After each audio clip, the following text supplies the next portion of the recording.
Hello all welcome to my channel jots and creators. இன்றைக்கி நம்ம aari embroidery ஒர்க்கில் double button hole stitch எப்படி பண்ணுறதுன்னு பார்க்கலாம்.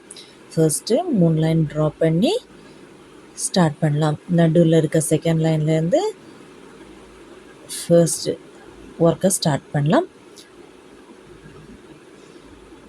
ஃபர்ஸ்ட்டு உள்ள லைனில் ஒரு வாட்டி ஒரு ஸ்டிச் கொடுத்துட்டு அதை அப்படியே இழுத்து செகண்ட் லைனில் லாக் கொடுக்குறோம். அப்புறம் தேர்ட் லைனில் வந்து அதுலேருந்து ஒரு ஸ்டிச் கொடுத்து செகண்ட் லைனில் திரும்ப போயிட்டு அதில் லாக் ஸ்டிச் கொடுக்குறோம்.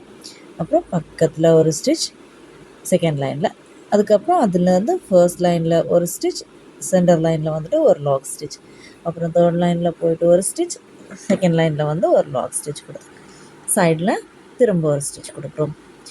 இதுதான் டபுள் பட்டன் ஹோல் ஸ்டிச். நம்ம ஃபர்ஸ்ட்டு பட்டன் ஹோல் ஸ்டிச் பார்த்தோம். அது நம்ம 2 லைன் ட்ரா பண்ணி ஒர்க் பண்ணிகிட்டு இருந்தோம். இது வந்துட்டு அதே ஒர்க் தான் 2 பக்கமும் பண்ணுறோம். ஸோ இது டபுள் பட்டன் ஹோல் ஸ்டிச். நம்ம இது சில்க் த்ரெட்டில் பண்ணுற டைமில் கொஞ்சம் கவனமாக பண்ணணும், சீக்கு விழுந்துடும். நீங்களும் ட்ரை பண்ணி பாருங்கள். தேங்க்யூ.